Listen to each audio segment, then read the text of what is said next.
Sahabat Hope Channel Indonesia, kita bertemu kembali pada program Kamu Bisa pada malam ini. Program Kamu Bisa adalah program pemberdayaan ekonomi masyarakat berbasis pertanian, peternakan, perikanan, dan UMKM. Program ini dijalankan oleh Hope Channel bekerjasama dengan ASI, sebuah perkumpulan bisnis dan profesional dan pebisnis awam Advent. Malam ini saya Guntur Siboro akan menjadi host acara ini dan kita akan membahas suatu topik yang mungkin tidak biasa. Topik kita adalah cara cerdas cyber resiko. Kita akan bersama narasumber ahli dan narasumber praktisi yang akan menemani kita semua pada malam ini. Narasumber praktisi kita adalah Ibu Ane Juniarti Roseno, Sarjana Teknik MSc. Kita sapa Ibu Ane. Ibu Ane, selamat malam Bu Ane. Halo, selamat malam. Apa kabar Bu Ane? Baik? Baik, Baik. luar biasa. Terima kasih Bu Ane. Sudah bersedia, Bu Ane sudah pernah menjadi narasumber kita dan pada malam ini bersedia untuk membagikan pengetahuan dan pengalaman beliau. Kemudian narasumber ahli kita ada dua orang malam ini. Yang pertama adalah Insinyur John Lee Woran MP. Beliau dari Papua Barat. Pak John Lee, selamat malam Pak John Lee. Selamat malam Pak Guntur, selamat malam teman-teman narasumber, selamat malam pemirsa di rumah, salam sehat dari Manokwari. Terima kasih Pak John Lee. Pak John Lee ini baru mengalami atau melalui karya yang panjang di Universitas Negeri Papua, jadi Purna Bakti sekarang. Gimana rasanya Pak John Lee sudah Purna Bakti? Lebih lega. Baik, terima kasih. Jadi bisa lebih sering menjadi narasumber ahli di Kamu Bisa. Narasumber ahli yang kedua adalah Rektor Universitas Advent Surya Nusantara, Dr. Rekson Nainggolan, SE, MAK, PhD. Dr. Rekson Nainggolan, selamat malam. Selamat malam. Apa kabar? Ini dari Siantar ya? Dari Siantar, Pak. Baik, dari kampus Universitas Advent Surya Nusantara. Baik, kita sudah ditemani oleh narasumber ahli dan narasumber praktisi. Dalam acara ini, sahabat Hope Channel Indonesia, mari nanti boleh menyampaikan pertanyaan-pertanyaan melalui YouTube, mau melalui Facebook Live, maupun melalui call center Hope Channel. Kita mulai dengan melihat video profile dari Ibu Ane.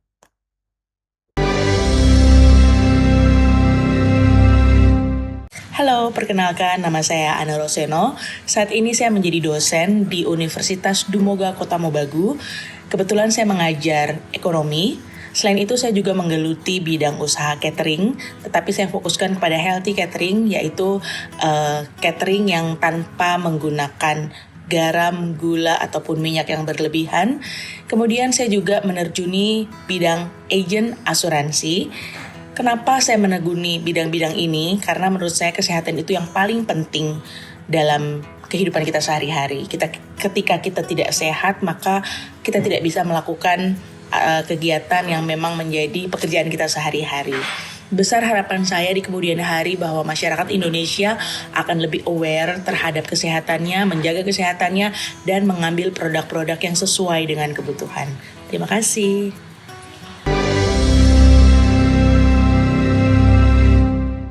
Luar biasa Bu Ane ya. Bu Ane ini dosen, tadi pengusaha catering, dan bahkan agen asuransi. Ini pekerjaan-pekerjaan atau karya yang melingkupi banyak hal. Bu Ane, ini judul daripada acara kita malam ini, Cara Cerdas Sebar Resiko. Ini apa sih kira-kira maksud judul malam hari ini? Apa sebenarnya spesifikasi topik malam ini, Bu Ane? Silakan Bu Ane disampaikan penjelasannya. Oke, selamat malam semuanya. Terima kasih. Jadi kenapa saya tertarik untuk membahas tentang bagaimana cara mendiversifikasi keuangan? Ya, jadi dari pengertian diversifikasi keuangan dulu, apakah diversifikasi keuangan? Jadi diversifikasi keuangan ini adalah strategi untuk menyebar modal ke berbagai instrumen, kelas, aset, sektor berbeda untuk mengurangi resiko. Putus-putus ya? Lanjut, Bu Ana, aman? Bisa, Bisa lanjut. didengar ya, Ya. Pak ya? Ya, silakan. Oke, ya. Jadi kita mungkin dari dulu pernah dikasih tahu sama orang tua kita bahwa jangan menaruh semua telur dalam satu keranjang. Do not put all your egg in one Basket. ya di dalam satu keranjang. Jadi ketika satu keranjang itu pecah, maka kita tidak punya apa-apa lagi. Alangkah baiknya jika kita mempunyai beberapa telur, kita put di berbagai macam basket. Jadi sehingga ketika satu basketnya jatuh dan pecah, telur di basket lain masih tetap ada. Gitu. Jadi konsep utama dari diversifikasi keuangan ini sebenarnya apa sih? Ini berbagai macam tujuan ya. Yang pertama tentu saja mengurangi resiko. Kemudian yang kedua menyebar aset. Kemudian kita juga bisa diversifikasi di berbagai macam sektor. Kemudian keempat kita bisa diversifikasi secara geografis, dan kelima kita bisa mendiversifikasinya secara mata uang. Gitu. Baik. Jadi memang saya ingin mengangkat tema ini karena menurut saya kadang-kadang ketika kita memiliki uang, kita bingung uang ini mau dikemanakan. Sebaiknya kita taruh beli aset kah, atau kita beli saham kah, atau kita beli mata uang asing, atau kita bisa beli juga logam mulia gitu dan sebagainya. Baik, terima kasih Bu Ana. Jadi kelihatannya ini relevan sekali ya. Selama ini kita kan membahas banyak tentang pertanian, perikanan, dan peternakan contohnya, UMKM juga. Nah, kalau pertanian lah contohnya Bu Ana ya, itu kan ketika kita bergerak dalam bidang pertanian, ada waktu di mana kita tidak memiliki income. Nah, kelihatannya ini relevan sekali. Ketika kita tidak memilih income sampai panen contohnya, kita perlu memikirkan bagaimana melakukan diversifikasi. Nah, mengapa diversifikasi dianggap penting dalam pengelolaan keuangan modern, Bu Ana? Kalau zaman dulu kan biasanya ya udah biasanya nabung aja ya. Adalah yang diversifikasi konvensional yang dilakukan. Kenapa ini penting dalam keuangan modern? Menurut saya sekarang kita bisa mengklasifikasikan tujuan menabung kita apa. Ya, jika kita mempunyai modal atau kita mempunyai uang lebih, itu sebenarnya ada tujuan menabung kita, jangka waktunya seperti apa? Apakah dalam jangka waktu pendek, menengah, atau panjang? Ya, jika kita mau menabung dengan tujuan jangka pendek yang sewaktu-waktu kita bisa ambil, kita tabung di bank bisa berupa deposito dengan jangka waktu yang lumayan pendek, dan juga reksadana. Ketika kita mau menabung, tetapi mungkin kita berpikiran itu kita mau mungkin anak kita 5 tahun lagi memasuki dunia perkuliahan, maka kita bisa mungkin menabungnya dengan cara obligasi atau retail, atau kita bisa mungkin membeli kalau sekarang harga emas sudah relatif tinggi ya, tetapi ketika waktu dulu kita menyimpan emas atau menyimpan logam mulia, kita bisa mengklasifikasikan ke menabung dalam jangka waktu menengah. Kemudian yang terakhir adalah menabung untuk jangka waktu panjang. Ya, apakah anak muda sekarang berpikiran untuk menabung ketika mereka pensiun? Atau ketika mereka sudah tidak bisa menggunakan saraf motoriknya lagi untuk bekerja?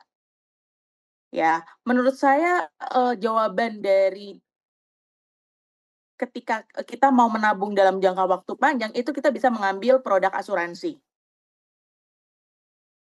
Ya, saya rasa solusinya itu asuransi. Kenapa? Karena pada saat kita menabung di asuransi, itu nggak ada pajak sama nggak ada adminnya, Pak. Gitu. Dan kita terserah, kita mau menabung dalam jangka waktu 10 tahun, 20 tahun, sampai 30 tahun. Gitu. Nah, mungkin orang-orang Indonesia sekarang belum terlalu aware tentang asuransi. Ya, mereka mungkin hanya berpendapat asuransi itu asuransi kesehatan, ya, atau asuransi jiwa. Asuransi jiwa yang mungkin preminya tidak ketika kita tidak sakit preminya hangus, ya kan. Tetapi ternyata sekarang banyak sekali produk asuransi yang ketika kita tidak sakit, premi 100% kembali plus bonus. Gitu. Jadi kita sebenarnya kalau selama ini kita mengasuransikan, rumah kita, mengasuransikan kendaraan kita yang memang ketika 1 tahun kita tidak pakai dan uang asuransinya itu akan hangus, kenapa kita tidak mengasuransikan diri kita sendiri? That's the question sebenarnya. Jadi sebenarnya memang di Indonesia ini produk asuransi ini memang sangat-sangat banyak dan, muncul dari berbagai macam perusahaan. Ada yang joint venture, ada juga perusahaan yang memang berbasis di Indonesia ya. Tetapi mungkin saya, di sini bisa menyarankan, tolong pilih produk yang benar-benar, pilih perusahaan asuransi yang memang benar-benar kompatibel dan kalau bisa perusahaan asuransi itu yang merupakan joint venture. Jadi itu lebih, kuat, Fasilitasnya perlu dilihat. gitu. Nah, Bu Ane, apa risikonya? Misalnya ini yang bagi pemirsa kita atau sahabat Opchannel yang masih lebih muda lah. Apa risiko terbesar jika seseorang tidak melakukan diversifikasi keuangan? Resiko selalu ada. Ada orang yang bilang high risk, high return, low risk, low return. Ya, mungkin anak muda sekarang lebih suka main saham atau kripto, ya, karena itu memang benar-benar jangka waktu yang sangat-sangat pendek dan mereka itu melakukan seperti membeli, membeli produk tertentu yang, ya berupa Bitcoin ya. Tetapi itu memang, naik turunnya itu sangat-sangat, cepat dan ketika kalian tidak mempunyai cukup modal, ketika kalian rugi ya berarti kalian tidak punya uang lagi, gitu. Itu resikonya. Ketika kita mau menabung atau memanfaatkan uang kita atau mendiversifikasi keuangan kita, kita tahu tujuan kita ini jangka pendek atau jangka panjang atau jangka menengah, itu pasti kita akan lebih mencari, sistem-sistem yang lebih stabil. Gitu. Baik. Baik, terima kasih. Jadi ya biasanya risiko berhubungan dengan reward ya, Bu Ane ya. Iya. Tapi ya tadi kalau kita tidak mengambil risikonya tentu tidak ada reward ya. Jadi kalau kita tidak Iya, betul. melakukan diversifikasi keuangan maka pasti tidak ada reward. Dan ini misalnya contohnya acara ini sering mengcover tentang pertanian ya. Kalau kita tidak melakukan diversifikasi keuangan, katakanlah panen gagal ya, maka kita akan tidak memiliki pendapatan atau income. Jadi saya kira jelas bisa kita pahami ya. Sekarang saya ingin tanya kepada narasumber ahli ya. Ini Dr. Rekson Nainggolan ini kalau nggak salah ahlinya ke bidang finansial dan sering menganalisa pasar saham ya atau perusahaan yang listing ya. Dr. Rekson, apa saja jenis-jenis aset yang paling umum digunakan untuk diversifikasi? Mungkin boleh sedikit gambaran tadi Bu Ane sudah menyampaikan saham, obligasi. Mungkin sedikit jelaskan juga ini apa sih ya? Ini binatang apa semua ini? Saham, obligasi, asuransi dan lain-lain ya. Mungkin Pak Dr. Rekson bisa jelaskan. Baik, Pak Guntur. Ini kan selama ini kita berbicara tentang pertanian ya. Jadi bagi petani itu kalau nggak mencangkul nggak makan. Ya, kalau nggak bekerja maka nggak gajian. Ya, tapi seorang ayah pernah menasihatkan kepada anaknya seperti ini. Dear son, katanya, if you don't make money while you sleep, you will work until you die. Ya, kalau kita tidak buat uang yang bekerja untuk kita, maka kita harus kerja terus cari uang sampai kita mati. Nah, sekarang kita bicara investasi. secara simpel saya ingin menjelaskan dalam bahasa awam adalah kalau kita sudah bisa membuat uang kita yang bekerja, bukan kita yang bekerja, itu namanya investasi. Saving hal yang berbeda, ya. Menabung ini ya udah, uangnya nggak bekerja, ya. Yang ada bekerja di sana itu hanya simpan, sewaktu-waktu diperlukan diambil. Gitu. Tapi ada beberapa instrumen, ada banyak instrumen investasi yang dimana uangnya yang bekerja, bukan orangnya yang bekerja. Perbedaan utama, Sri Mulyani pernah mengatakan fenomena yang sangat menyakitkan di Indonesia, di luar negeri, di Amerika pada umumnya, orang itu lebih banyak menjadikan uang yang bekerja dalam bentuk instrumen investasi.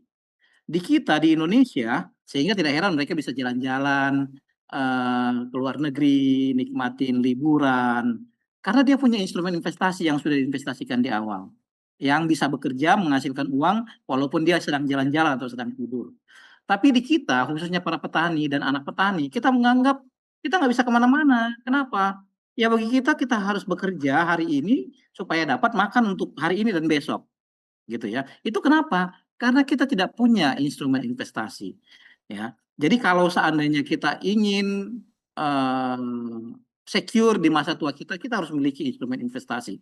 Banyak banyak hal-hal yang bisa kita jadikan instrumen investasi ya. Kalau dari dunia pertanian, ya misalkan ada yang beli tanah, tanam kelapa sawit dalam 5 tahun pertama barangkali dia harus suffer, tapi kemudian dia lebih tenang. Ini uangnya sudah diinvestasikan, dia tidak harus bekerja terlalu keras lagi, tapi sementara dia tidur, kelapa sawitnya telah berbuah. Itu salah contoh.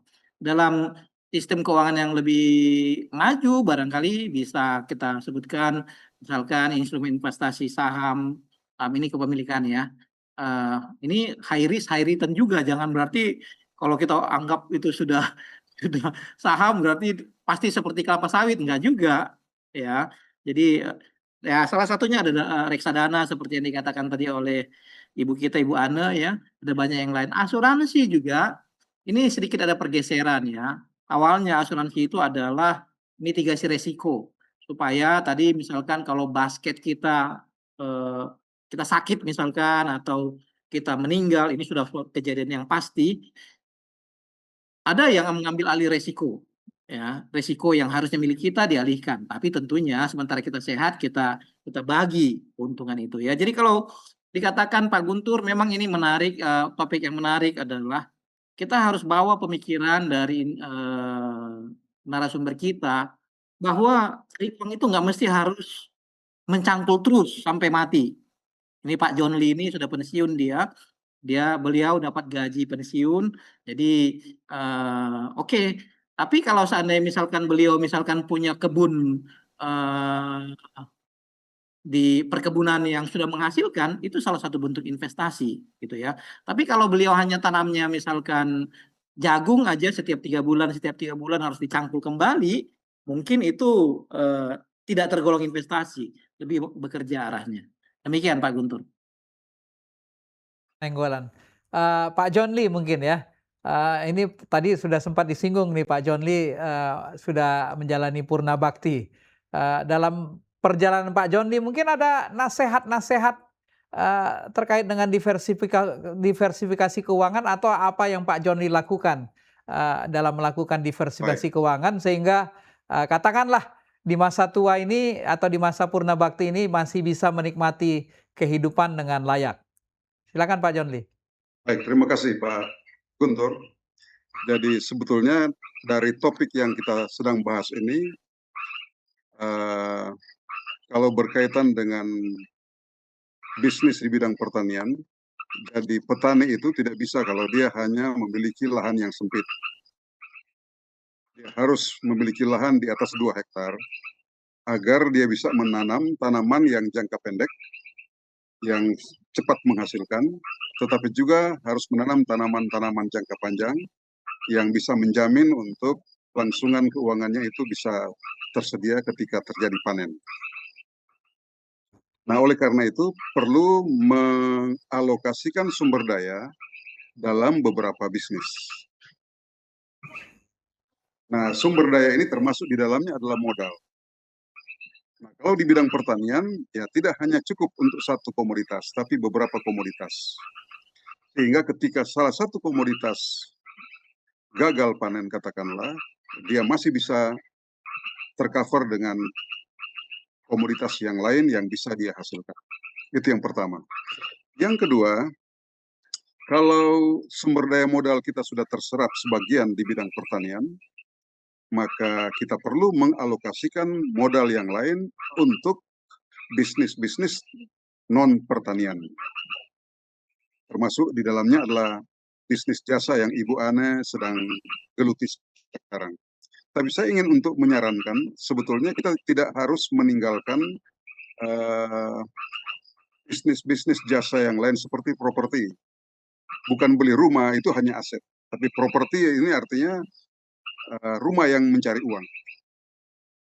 Misalnya ada kos-kosan, lalu ada homestay yang selalu tersedia untuk bisa menjamin keuangan kita dalam jangka panjang.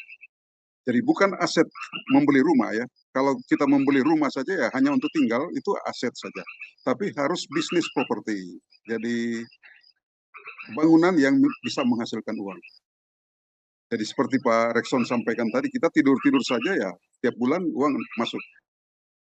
Nah, kebetulan saya juga punya bagian kecil untuk itu, jadi ada kos-kosan, ada homestay, jadi memang tidur-tidur saja uang bisa datang. Di samping bisnis kecil seperti bisnis buah-buahan yang tidak pernah berhenti, jadi selalu ada panen. Setiap minggu ada dua kali panen. Setiap minggu ada 2 kali panen. Jadi ini yang dimaksudkan dengan topik kita.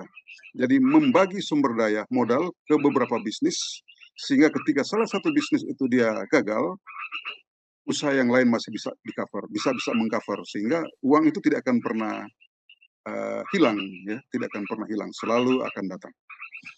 Baik, terima untuk kasih sementara. Pak John Lee. Jadi pesannya seperti Ibu Ana juga sampaikan adalah berbagai aset, katakanlah begitu, dipakai untuk berbagai bidang dengan elemen investasi ya, termasuk pemikiran yang disampaikan Bu Ana tadi bahwa selama ini asuransi seperti Pak Dr. Rekson katakan tadi adalah risk covering ya, melingkupi resiko.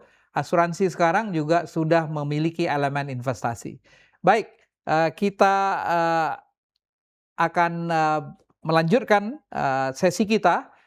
Namun jika ada pertanyaan, para sahabat Hope Channel Indonesia, kami persilakan untuk menyampaikan pertanyaan melalui YouTube Live, melalui Facebook, dan melalui call center Hope Channel Indonesia. Kita lihat dulu video yang satu ini.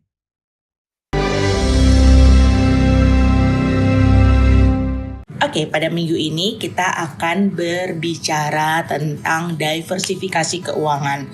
Jadi, apakah diversifikasi itu? Berarti itu strategi untuk menyebar ya. Kita wajib menyebar atau mempos-poskan pendapatan kita atau gaji bulanan kita agar cukup. Ya, buat apa? Intinya untuk meminimalisir resiko dan meningkatkan potensi keuntungan. Sejak kecil kita diajarkan orang tua kita untuk menabung. Ya, kenapa kita harus menabung? Berarti itu orang tua kita sudah mengajarkan kita untuk berpikir di masa depan. Jika memang kita punya kebutuhan dan kita belum punya uang, pada saat itu juga kita harus menabung untuk mencapai keuntungan. Nah, pada saat ini banyak sekali cara bagaimana sih kita bisa menabung atau bagaimana cara kita bisa menempatkan pendapatan kita ke pos-pos tertentu. Mungkin ada di perkataan zaman dahulu yang bilang bahwa jangan taruh telur hanya dalam satu keranjang. Ya, ketika kita menaruh telur dalam satu keranjang dan ketika keranjang itu jatuh, maka kita tidak bisa menyelamatkannya dan ya sudah habis. Tapi ketika kita menaruh beberapa telur dalam beberapa keranjang, kita dapat meminimalisir resiko ketika salah satu keranjang itu jatuh. Begitu juga dengan pendapatan kita. Ketika kita mau berinvestasi, kita mungkin wajib mengetahui dan mempelajari sebenarnya kita bisa mau menginvestasikan uang kita di bidang apa saja. Diversifikasi yang dapat kita lakukan mencakup berbagai jenis investasi seperti saham, obligasi, properti, reksadana, ataupun kita juga dapat menabung dalam bentuk logam mulia seperti emas. Ya, pada kesempatan ini akan kita bahas sebaiknya jenis diversifikasi apa yang paling cocok dengan kita, karena itu berkaitan dengan jangka waktu. Ya, jadi ketika kita mau membeli suatu properti, apakah kita yakin bahwa zaman sekarang properti itu gampang untuk dijual kembali? Atau ketika kita mau membeli suatu saham, suatu perusahaan tertentu, kita harus melihat apakah saham ini pergerakannya bagaimana. Dan begitu juga dengan emas, gitu. Jadi kita akan membahasnya pada kesempatan kali ini. Terima kasih. Baik, sahabat Op Channel Indonesia, kita kembali di acara Kamu Bisa pada malam ini, Cara Cerdas Sebar Resiko.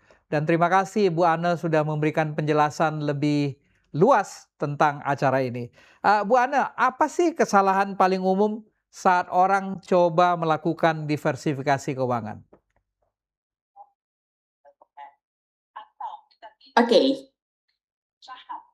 Menurut saya kesalahan paling umum adalah dia tidak melihat, dia mau menyimpan uangnya ini tujuannya tuh untuk apa. Ketika kita bisa mengetahui tujuan kita untuk apa uang kita disimpan, pasti kita bisa dengan mudah mempos-poskannya itu ke cara mendiversifikasi keuangan ini. Seperti misalnya yang saya bilang tadi, bahwa kalau ketika kita mau menyimpan uang kita untuk pensiun, berarti mungkin sekarang kita umurnya 45 tahun, kita pensiunnya umur 60 tahun, berarti dalam 15 tahun ini ada suatu modal yang kita simpan agar kita bisa gunakan ketika kita pensiun. Atau ketika kita tujuannya mau menyekolahkan anak 5 tahun ke depan, berarti kita cari produk keuangan yang dalam 5 tahun ini saya bisa memastikan akan mengumpulkan uang sebanyak ini untuk biaya anak saya kuliah. Atau ketika kita memang punya lagi kelebihan dan memang kita tidak, mungkin kalau bapak-bapak ya Pak yang lebih kalau ibu-ibu yang lebih deg-degan. Kalau bapak-bapak kan mungkin lebih santai ya, main saham. Kebanyakan pemain saham itu mungkin bapak-bapak ya Pak ya. Tapi kalau misalnya ibu-ibu untuk putting uangnya di saham dan mereka harus setiap hari mengamati pergerakan saham naik turun, buy and sell, itu saya rasa lebih deg-degan dan mungkin kita tidak terlalu cocok di cara seperti itu, gitulah. Nah, sekarang kenapa saya sangat tergelitik untuk membahas tentang asuransi, karena ternyata di Indonesia ini pengguna asuransi itu masih 6% dari seluruh rakyat Indonesia. Ya, jadi mungkin orang-orang sekarang cukup dengan BPJS ya untuk meng-cover kesehatan dirinya. Kenapa? Karena murah, ya. Tetapi ketika orang itu sudah merasakan bagaimana ribetnya mengantri, bagaimana obat-obat yang digunakan mungkin obat-obat yang generik dan mungkin lama sembuhnya, seharusnya mereka mulai melirik produk yang sebenarnya ada di pasaran. Cuma memang masyarakat kita sekarang ini kurang teredukasi. Ya, kenapa mereka kurang teredukasi? Saya rasa balik lagi kepada sejarah kelam asuransi di Indonesia. Ya, seperti yang kita ketahui, dulu di Indonesia ada Jiwasraya, ada Bumi Putra, ya, dan itu tuh semuanya tidak bertahan lama. Akhirnya semua uang yang sudah dikumpulkan orang-orang ini lenyap begitu saja. Makanya dari awal saya bilang, tolong jika kalian memang sudah mau mengasuransikan diri kalian, tolong pilihlah perusahaan-perusahaan yang memang terkenal sudah berpuluh-puluh tahun ada di Indonesia dan sebaiknya mungkin itu joint venture. Kenapa? Itu pasti tingkat ROI-nya itu lebih tinggi dan untuk tiba-tiba mereka kolaps itu susah. Karena ini semua juga awasi oleh OJK. Ya, kemudian ketika kita sudah mengasuransikan kesehatan kita secara lebih eksklusif lagi, kita rasa kita sudah lebih nyaman untuk bekerja. Karena kenapa? Karena kita merasa kita tidak takut lagi ketika mungkin terjadi resiko kecelakaan atau resiko sakit atau resiko tutup usia dini, karena pasti kita sudah cover diri kita untuk mungkin pasangan kita atau mungkin anak kita. Nah, ini yang mungkin orang-orang di Indonesia tuh belum terlalu aware, belum terlalu paham, dan ini makanya saya pingin mungkin nanti ada pembahasan lain lagi ya Pak ya, yang memang berkaitan dengan asuransi ini, gitu loh. Jadi ternyata asuransi ini banyak sekali jenisnya, ada asuransi jiwa, ada asuransi yang investasi, ada asuransi kesehatan, penyakit kritis, tabungan atau pensiun. Jadi so many di asuransi ini pun kita bisa diajak sama agen-agen ini untuk sebenarnya kita kebutuhannya apa. Ketika kita sudah memiliki asuransi jiwa mungkin di BPJS dan itu sudah cukup, pasti agen itu tidak akan menawari asuransi jiwa lagi. Tetapi ketika kita punya keturunan Pak, misalnya ibu atau ayah kita diabetes, itu kan kita kemungkinan itu menurun secara genetik ya. Apakah tidak lebih baik ketika ketika kesehatan kita di-cover oleh asuransi yang lebih bagus, dengan mungkin obat-obatan yang lebih bagus dan ternyata tuh biaya per bulannya itu tidak sedahsyat yang dipikirkan.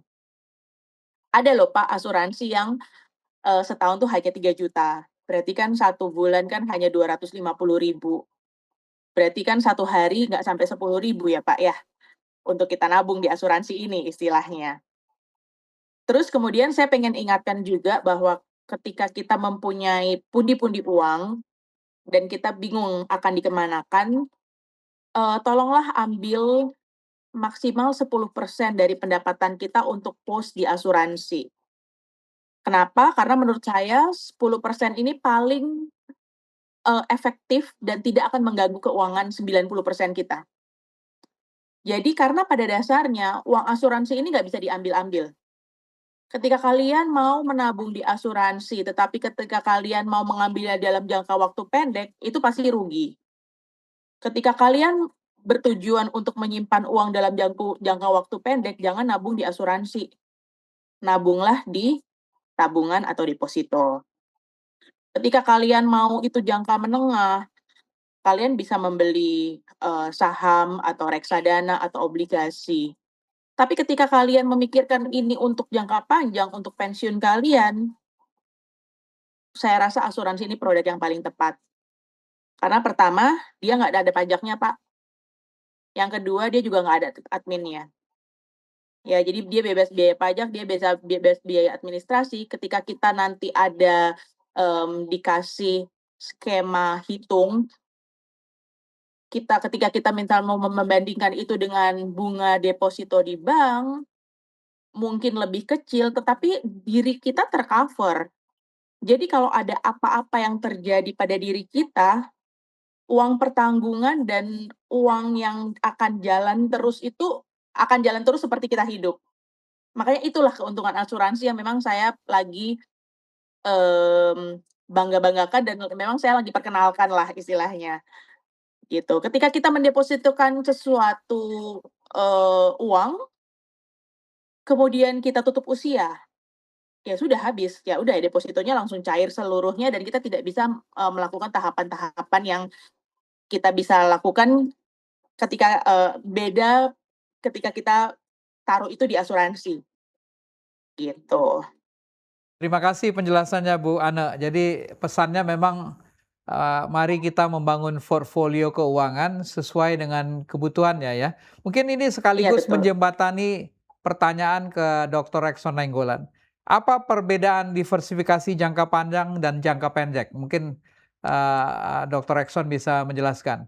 Tadi kalau tidak salah Bu Ana mengatakan kalau asuransi lebih jangka panjang, yang lain jangka pendek. Jadi apa perbedaannya kira-kira ini Pak Dr. Ekson? Ya, mungkin sebelum ke sana ya Pak Gunturnya. Ini kita bicara mitigasi risiko ini sebenarnya ada dua hal yang bisa dilakukan. Yang pertama diversifikasi. Kemudian yang kedua tadi itu asuransi. Ini dua hal yang berbeda.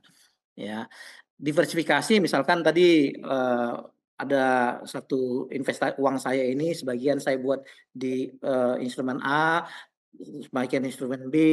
Jadi kalau ada masalah di satu masih ada yang lain. Tapi kalau asuransi memang sifatnya mitigasi risiko yang bersifatnya mengalihkan kepada pihak lain. Misalkan dalam contoh kasus yang disebutkan oleh ibu kita tadi itu, dia tetap punya di dalam in one basket, tapi mereka udah perjanjian kalau basket ini pecah, kamu janji ya harus apa, harus ganti gitu ya. Tapi tentu ada biaya yang harus dibayar ininya, sebelum kejadian itu. Jadi ini dua mitigasi risiko, dua-duanya boleh dipilih apakah lewat diversifikasi atau tadi mitigasi dengan mengalihkan kepada pihak lain lewat asuransi. Jangka panjang dengan jangka pendek ya, ini dua hal, yang, gini ya, saya selalu mengajarkan kepada anak saya ada sebuah seni dalam keuangan ya yang disebut dengan compounding, compounding interest ya, atau bahasa Indonesia bunga majemuk ya. Uang itu bunga berbunga ya. Sebenarnya celah ini yang digunakan oleh asuransi. Dulunya asuransi itu benar-benar dia itu hanya lembaga yang menjadi pengalih resiko ya. Tapi sekarang mereka mencoba untuk membuat ini lebih menarik dengan menggabungkannya dengan instrumen investasi.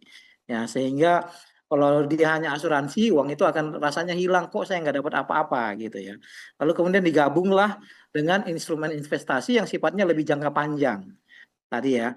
Walaupun saya kebetulan buat penelitian di bidang ini secara khusus, dibanding dengan kalau kita hitung dari perhitungan bunga majemuk, ya disitulah letak keuntungan asuransi. Ya, tetapi orang yang tertanggung ini, dia rasa secure karena tadi apa namanya, ya orang pasti sakit. Kalau saya ingin mau membantu Ibu Ana di sini, lucunya itu mobil kita asuransikan, tapi istri saya tidak asuransikan. Nah, kan seolah-olah mobil itu lebih apa namanya, lebih berarti daripada istri saya atau anak saya, ya. Ya, eee, sebenarnya BPJS juga adalah bentuk lain dari asuransi yang secara umum ya. Tapi kalau kita ingin benefit yang lebih besar, tentu harus ada yang harus dibayar yang lebih besar lagi ya. Itu kenapa tadi ada asuransi, kesehatan yang ditawarkan oleh Ibu Ana. Nah, jadi kalau bicara tadi jangka panjang di instrumen investasi ini, tadi pada umumnya lembaga-lembaga keuangan itu bermain di compounding interest. Mereka juga biasanya akan menggunakan dana itu untuk berinvestasi di tempat lain gitu ya.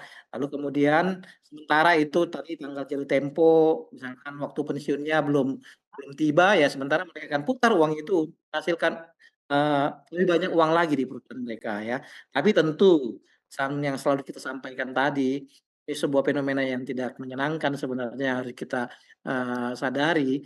Ada industri asuransi di Indonesia pada saat ini sedang mengalami masa kelam dengan kenyataan ada banyak asuransi kita itu yang gagal bayar ya. Justru itulah Ibu Ani mengatakan tadi kalau boleh pastikan kita punya reasuransi, perusahaan reasuransi, perusahaan asuransi Indonesia punya reasuransi di perusahaan lain sehingga dapat membackup instrumen apa namanya asuransi yang dalam tanda petik tadi itu memiliki digabung dengan instrumen investasi dalam bentuk unit link, reksadana atau bentuk-bentuk lain. Demikian Pak Guntur. Baik, terima kasih Pak Rekson. Saya ke Pak John Lee sebentar. Pak John Lee, kira-kira diversifikasi keuangan apa yang cocok untuk anak muda? Ya, yang kira-kira menurut Pak John Lee cocok untuk anak muda nih, yang masih mungkin first jobber ya, pertama kali kerja. Kira-kira apa yang bisa dilakukan? Ya, buat anak muda yang paling mudah dan yang paling cepat adalah investasi dalam bentuk membeli logam mulia. Itu paling gampang. Ya, oke. Jadi contohnya emas ya. Kalau 5 tahun yang lalu saya ingat 1 gram emas itu cuma 600.000. Sekarang sudah 2 jutaan. Ya, ya. Jadi untuk anak-anak muda ini saya kira paling tepat. Risikonya rendah dan liquid ya. Jadi ketika kita mau cairkan cepat. Ya, ya. Ya, Dan seperti itu. ya, terima kasih Pak John Lee. Dan Kemudian yang berikut bagi anak muda ini sebetulnya harus berani untuk menerobos bisnis-bisnis yang mampu mereka kerjakan sebagai pengusaha muda pemula. Jadi daripada dana itu habis hanya untuk ditabung, sebaiknya harus ada yang dikembangkan untuk membangun usaha-usaha kecil. Dan memang kalau orang dewasa kaya itu biasa. ya, Kalau Pak Guntur kaya itu biasa, tapi anak muda yang kaya itu luar biasa. Dan itu hanya bisa diraih kalau dia bisa menjadi pebisnis pemula yang sukses. jadi bisnis sejak Demikian. usia dini ya. Dan apa yang disampaikan benar. apa yang disampaikan Pak John Lee itu benar sekali mengenai emas. Bahkan pemerintah saat ini sudah membuat bank emas ya. Jadi memungkinkan untuk menginvestasi emas. Baik, sahabat Hope Channel Indonesia, kita akan uji ilmu kamu bisa tentang diversifikasi keuangan.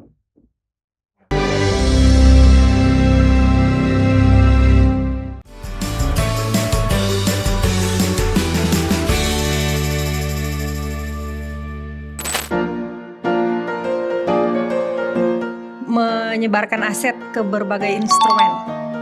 Jawabannya adalah B, menyebarkan aset ke instrumen-instrumen yang ada ya. Aset ke berbagai instrumen. B. Menyebarkan aset ke berbagai instrumen. Menurut saya B, menyebarkan aset ke berbagai instrumen.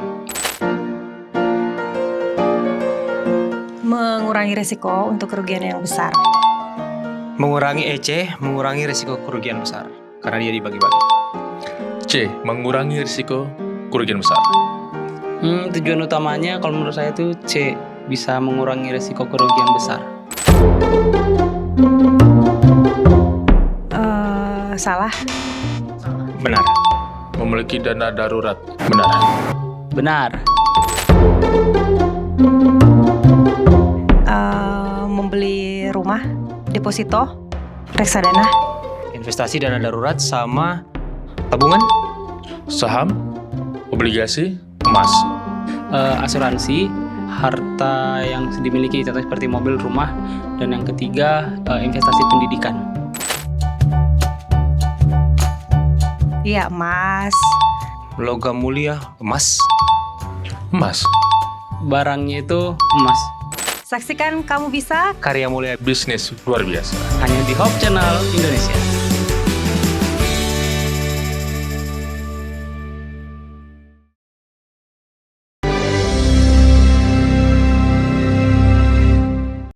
Baik, kita sudah mengikuti uji ilmu kamu bisa. Bu Ane adalah seorang praktisi bisnis, dosen, dan juga melakukan diversifikasi keuangan di bidang asuransi. Bu Ane, apa bukti bahwa diversifikasi yang dilakukan Bu Ane ini dapat meningkatkan ketahanan jangka panjang bisnis? Saya mulai dari jangka panjang dulu ya. Untuk jangka panjang saya sudah aman. Jadi ketika saya mengalami resiko kecelakaan, cacat, ataupun tutup usia, anak-anak saya tidak akan kesusahan. Itu yang pertama. Yang kedua adalah ketika kita memang sudah membeli emas di zaman dulu dan kita mau menjualnya itu secara sekarang ya, itu pasti kita sudah untung. Kemudian yang ketiga adalah kadang-kadang orang bertanya-tanya bagaimana kita mengumpulkan uang tiap tahun, tetapi kita mungkin tidak pakai kayak ATM atau apa gitu. Ternyata sekarang tuh ada jenis-jenis tabungan di bank-bank tertentu itu yang memang kita bisa buka itu dari m-banking, kemudian kita bisa rencanakan mau berapa tahun kita menyimpannya. gitu. Dan menurut saya itu sangat-sangat menguntungkan karena ketika kita menabung dan itu tanpa adanya ATM atau itu lebih murah ya Pak dibandingkan kita menabung di tabungan yang memiliki ATM gitu. Baik, terima kasih Bu Ane. Jadi secara lengkap Bu Ane sudah melakukan diversifikasi keuangan untuk jangka pendek, jangka panjang ya. Boleh Iya. kasih tipsnya Bu Ane bagaimana menganalisa resiko sebelum memilih diversifikasi keuangan. Jadi apa tipsnya untuk menganalisis resikonya? Tips untuk menganalisis resikonya menurut saya sekarang tujuan kita menabung tuh apa? Ya, ketika kita sudah mempunyai tujuan kita untuk menabung atau menyisihkan sebagian pendapatan kita untuk ditabung dan kita menempatkannya ke bucket-bucket yang tepat, di saat itu kita bisa meminimalisir resiko. Oke. Kalau boleh diberikan indikasi Bu Ane, tadi Iya. Bu Ane sudah menyampaikan kira-kira kalau mau diversifikasi 10% ke asuransi misalnya. Boleh diberikan lebih lengkap 10% asuransi, berapa persen yang lain, berapa persen yang lain sebagai indikasi kira-kira gambaran untuk bisa membuat portfolio yang katakanlah resikonya bisa lebih dikelola. Oke, ketika kita mempunyai pendapatan misalkan 1 bulan 5 juta, saya menyarankan Anda menaruh itu di BPJS ataupun asuransi itu hanya sebanyak 10% yaitu 500.000. Itu paling maksimal. Ketika Anda menaruh lebih dari 10%, maka itu akan mengganggu keuangan. Karena dari 100% itu pasti kita butuh untuk kebutuhan shopping, jalan-jalan, selain kebutuhan-kebutuhan primer lainnya. Ya, ketika kita dulu memang kita tahu ada kebutuhan primer, tersier dan sekunder dan tersier. Kebutuhan primer dan sekunder itu kalau bisa ya mungkin sekitar 50% ya Pak ya. Atau mungkin ketika kita ngekos itu memang kita harus masukkan di situ karena itu termasuk primer yaitu perumahan.